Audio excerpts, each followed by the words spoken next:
감사합니다. 오늘도 우리에게 새로운 하루를 주시고 예배하며 하나님을 만날 수 있는 은혜의 기회를 주셔서 감사합니다. 이 예배를 통해 우리의 눈과 마음을 열어주시고 반복되는 일상 속에서도 살아계신 하나님을 발견할 수 있는 지각을 허락하여 주시옵소서. 세상 끝날까지 우리 곁에 함께 있겠다 하신 그 말씀처럼 보이지 않는 자리에서도 여전히 주께서 우리 곁에 계심을 믿고 살아가게 하여 주시옵소서. 하나님, 오늘은 우리 교회를 위해서 기도합니다.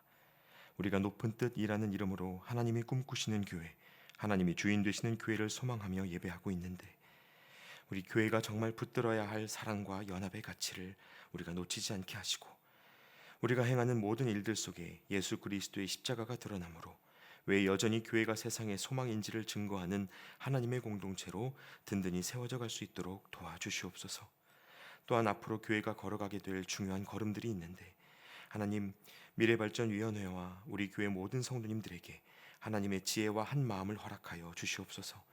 교회 학교와 청년, 모든 교구와 시니어 어르신들까지 온 세대가 하나님이 하시는 일들을 감사와 찬양으로 누리며 앞서 가시는 하나님의 걸음을 주목하여 따라갈 수 있도록 인도하여 주시옵소서. 특히 우리 교회의 여러 재직 부서와 교육부, 청년부에서 섬기는 한 분 한 분을 기억하여 주시고 격려하여 주셔서 그분들의 작은 수고와 헌신이 얼마나 놀라운 복음의 열매를 이루어 가는지 알게 하여 주시옵소서. 그리하여 우리 모두가 한 몸으로 부름받은 지체라는 것과 우리를 통해 아름다운 교회를 빚어가시는 하나님의 손길이 있다는 것을 믿고 걷게 하여 주시옵소서. 이제 하나님, 우리가 또 한 번 이사야의 말씀을 통해 하나님의 음성을 듣습니다. 저주의 선언으로만 보이는 이 무서운 말씀들이 우리를 향한 하나님의 애타는 마음임을 알게 하여 주시고, 하나님을 믿는 사람, 하나님을 섬기는 공동체로서 우리가 기억해야 할 것들이 무엇인지 다시 한번 깨닫는 시간 되게 하여 주시옵소서. 듣는 말씀이 우리의 몸과 마음을 깨우고 예수님을 닮아가는 삶의 동력이 되게 하여 주시옵소서. 그렇게 행하실 주님을 기대하고 의지하오며 예수 그리스도의 이름으로 기도드리옵나이다. 아멘.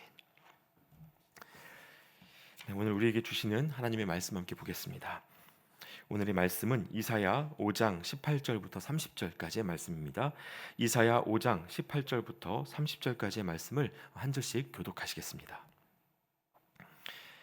거짓으로 끈을 삼아 죄악을 끌며 술의 줄로 함같이 죄악을 끄는 자는 화 있을진저.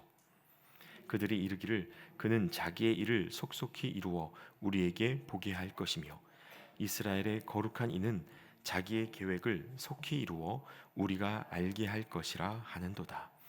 악을 선하다 하며 선을 악하다 하며 흑암으로 광명을 삼으며 광명으로 흑암을 삼으며 쓴 것으로 단 것을 삼으며 단 것으로 쓴 것을 삼는 자들은 화 있을진저. 스스로 지혜롭다 하며 스스로 명철하다 하는 자들은 화 있을진저. 포도주를 마시기에 용감하며 독주를 잘 빚는 자들은 화 있을진저.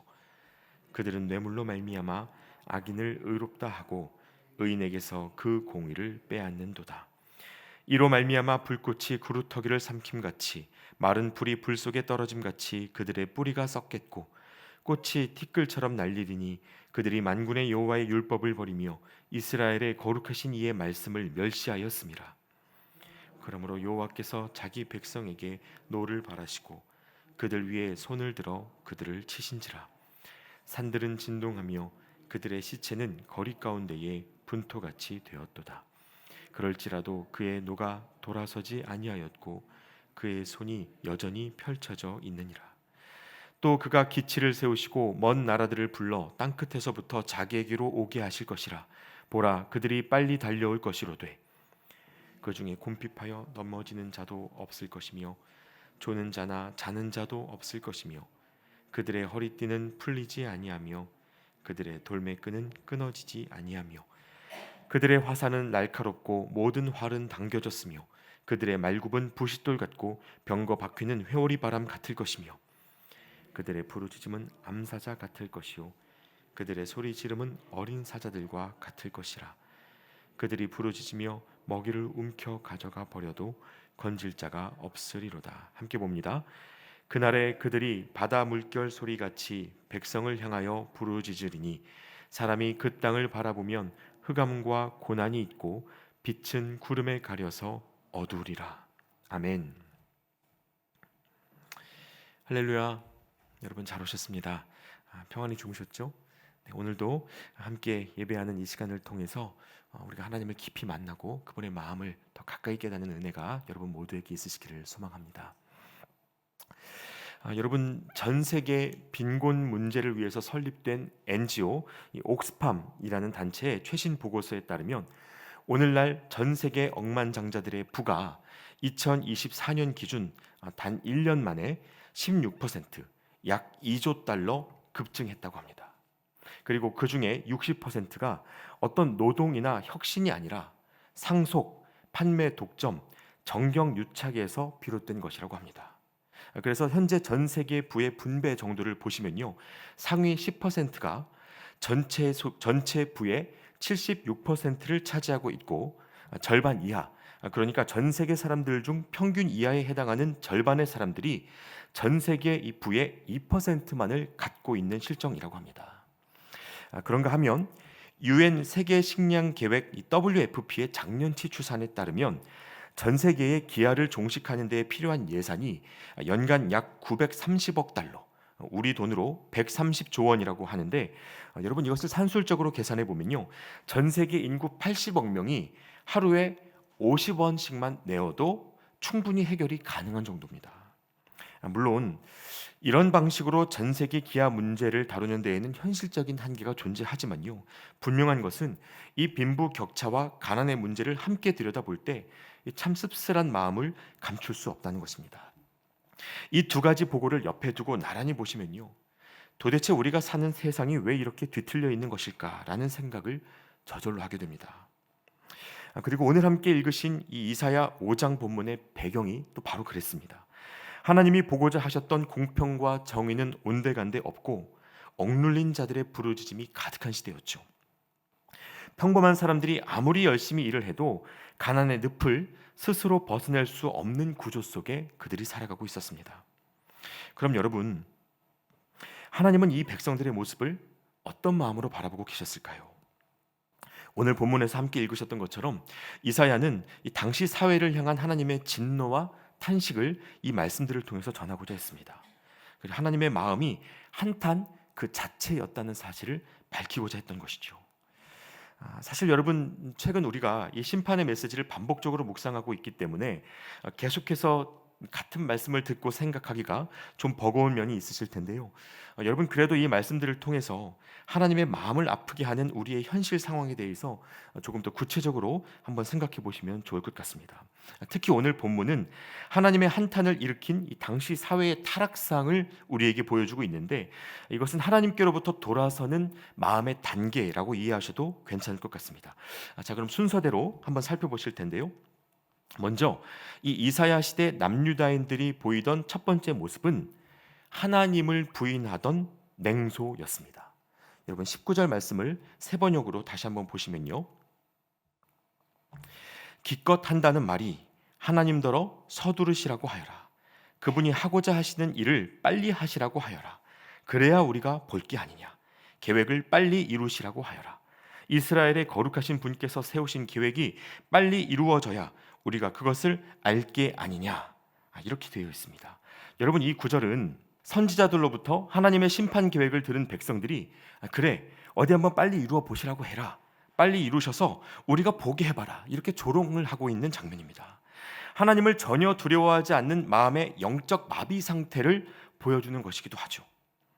여러분, 실제로 이렇게 조롱 섞인 질문은 오늘날의 그리스도인들에게도 여전히 가까이 들립니다. 하나님이 어디 계시냐? 계시면 보여봐라. 그러면 믿겠다. 이런 식의 도전을 많은 성도님들이 경험하면서 살아가고 계시고요, 그 하나님을 바로 보여주지 못해서 답답함을 느끼시기도 합니다. 그러나 여러분, 믿음은 보는 것으로 결정되지 않습니다. 갈라진 홍해 사이로 걸어 들어갔던 이스라엘 백성들도요, 그 기적을 머지않아 다 잊어버렸고 끝내 하나님을 원망하다가 광야에서 인생을 마감하게 됐습니다. 예수님의 기적을 가까이에서 경험했던 사람들도 오병이어 사건으로 배불리 먹고 죽은 사람이 다시 살아나는 일들을 눈으로 목도했음에도 불구하고 그분이 메시아라는 사실만큼은 쉽게 인정하지 못했습니다. 또 예수님이 십자가에 못 박히셨을 때에도 그 두 명의 강도가 예수님 양 옆에 있지 않았습니까? 그러나 주님의 죽으심을 바라보는 이 두 사람의 관점은 완전히 달랐죠. 똑같은 죽음을 보고도 누군가는 조롱했지만 누군가에게서는 신앙의 고백이 터져 나왔습니다. 그러니까 사람이 어떤 표적과 기사를 봤다고 해서 하나님을 인정하는 고백이 반드시 나오는 건 아니라는 말입니다. 여러분, 일상의 모든 것들을 하나님의 시선, 그 믿음의 시선으로 바라보게 되는 지혜가 있으시기를 소망합니다. 보이지 않아도, 느껴지지 않아도 우리 곁에 하나님이 계시다는 그 임재 의식을 놓치지 않고 살아가실 수 있기를 바랍니다. 이 믿음을 잃어버리면요, 하나님을 부인하는 사람들에게서 나타나는 그 두 번째 타락상을 보이게 되는데, 결국에는 스스로를 의지하는 교만에 빠지게 됩니다. 사실 하나님을 부인하는 많은 사람들이 자기 자신을 무신론자로 규정하고 신적 존재에 기대지 않아도 스스로 주체적인 결정을 할 수 있는 존재라고 믿고 살아갑니다. 그러나 종교개혁자 마틴 루터는 이 대교리 문답에서 네 마음이 매달리고 온전히 의지하는 것, 그것이 바로 너의 신이다, 이렇게 말한 적이 있습니다. 신을 부인하는 사람이라고 해도 재물이나 권력처럼 자신의 모든 것을 걸고 신뢰하는 대상이 있다면 그것이 그 삶을 지배하는 신으로 작동한다는 것입니다. 또 같은 맥락에서요, 이 미국의 작가인 데이빗 포스터 월리스라는 사람이 2005년 한 대학 졸업식에서 전했던 축사에서 사람들의 신앙심에 대해서 이런 말을 한 적이 있습니다. 어른들의 일상적인 삶 속에는 무신론이라는 것 자체가 존재하지 않는다. 예배하지 않는 것이란 없다. 모든 사람은 무언가를 예배한다. 우리가 선택할 수 있는 유일한 것은 무엇을 예배할 것인가 뿐이다. 돈이나 물건을 예배하면 결코 충분하다고 느끼지 못할 것이다. 권력을 예배하면 스스로 약하고 두렵게 느껴져 늘 타인 위에 군림하려 할 것이다. 지성을 예배하면 결국 자신이 사기꾼처럼 느껴질 것이다. 자, 그러니까 사람의 마음은 언제나 자기가 원하는 대상을 신격화하고 그것을 예배한다는 것입니다. 그리고 하나님 아닌 것이 예배의 대상이 될 때에는 그 결과가 늘 엉뚱한 방향으로 흐르게 된다는 말입니다. 여러분, 오늘 본문 속에서 이사야가 지적하고 있는 것도 바로 이와 같습니다. 유다 백성들의 마음 속에서 하나님을 의지하는 신앙이 사라진 순간 그들의 마음에는 정치적인 계산이 들어서기 시작했고 아수르나 애굽 같은 주변 강대국들을 의지하여서 살 길을 찾으려고 했습니다. 신을 버린 것이 아니고 엄밀히 말하면 다른 신으로 바꿔치기 했다는 것입니다. 그럼 그 결과는 어땠겠습니까? 믿는 도끼에 발등을 찍혔죠. 그들이 그렇게 의지하던 아수르가 심판의 도구가 돼서 이스라엘을 완전히 무너뜨리는 주범이 됐습니다. 인간이 자기 지혜로 도모한 일과 그 교만이 한계를 드러낸 것입니다. 게다가 여러분, 그 땅에 이렇게 하나님을 향한 냉소와 스스로를 의지하는 교만이 팽배해지니까요, 이제는 그 민족 공동체 안에 비껴갈 수 없는 사회적 현상들이 나타나기 시작했습니다. 즉 그것이 이 유다 사회의 세 번째 타락상이라고 말할 수 있는데, 그것은 바로 사회적 정의의 붕괴가 잇따랐다는 것입니다. 여러분, 특히 이러한 부패는 크게 지도자들의 타락과 약자들에 대한 착취로 나타나게 되는데요, 22절과 23절 말씀에 보시면 말씀이 이렇게 기록하고 있습니다. 포도주쯤은 말로 마시고 온갖 독한 술을 섞어 마시고도 끄떡도 하지 않는 자들에게 재앙이 닥친다. 그들은 뇌물을 받고 악인을 의롭다고 하며 의인의 정당한 권리를 빼앗는구나, 이렇게 이야기합니다.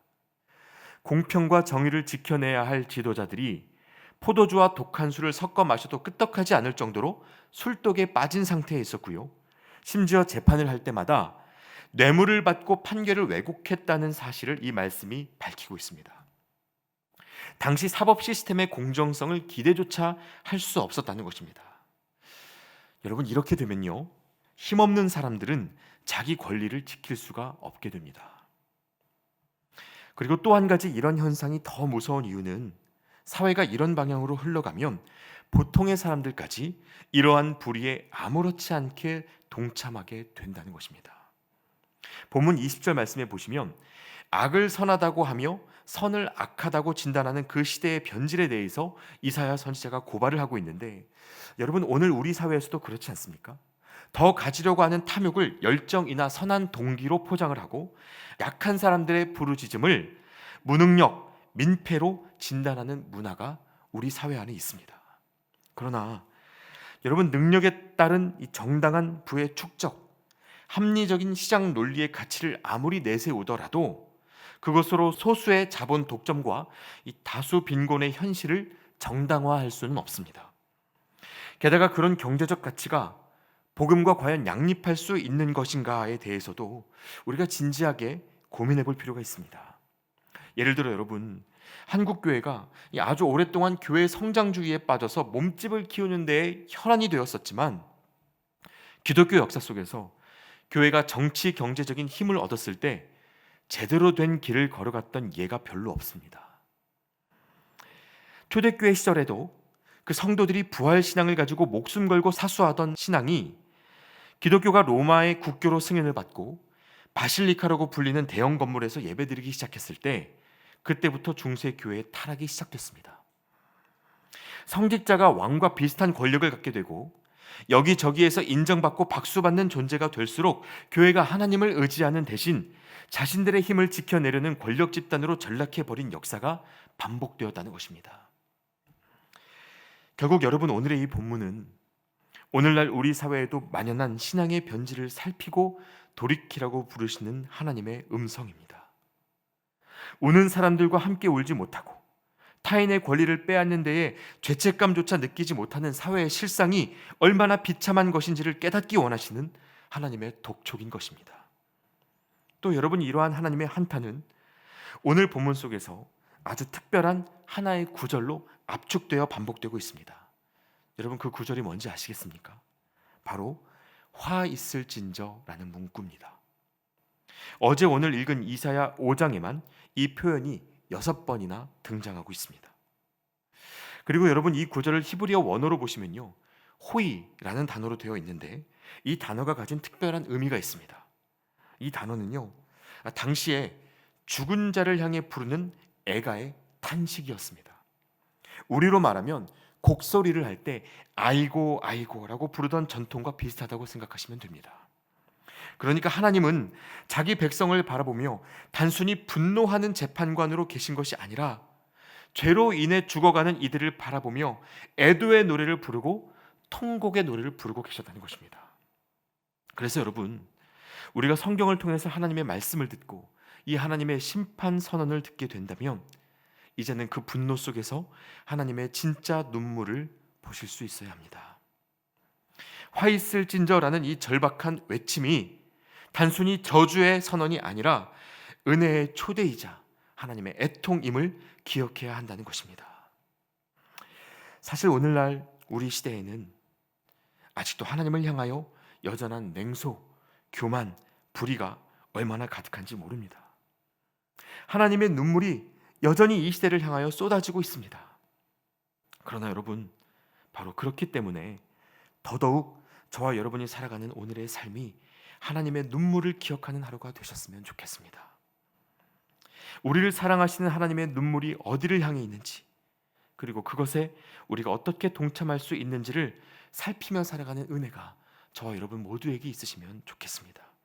우리가 그렇게 하나님의 눈물에 동참하여 우는 이들과 함께 우는 삶을 살아갈 수만 있다면 그것이 이 세상을 조금씩 바꾸어가는 힘이 될 것이고, 이 땅을 덮은 냉소와 교만과 불의의 균열을 일으키는 하나님의 역사가 더욱 선명해져 가게 될 것입니다. 여러분, 이 말씀을 기억하고 그렇게 하나님의 마음에 동참하며 살아가시는 저와 여러분 모두가 되시기를 우리 주님의 이름으로 축복합니다. 함께 기도하겠습니다.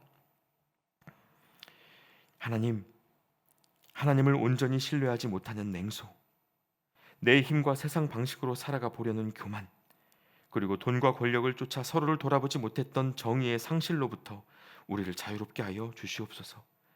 보이지 않아도 늘 우리 곁에 계시는 주님을 기억하며 하나님의 마음을 품은 새 삶을 시작할 수 있도록 도와주시옵소서.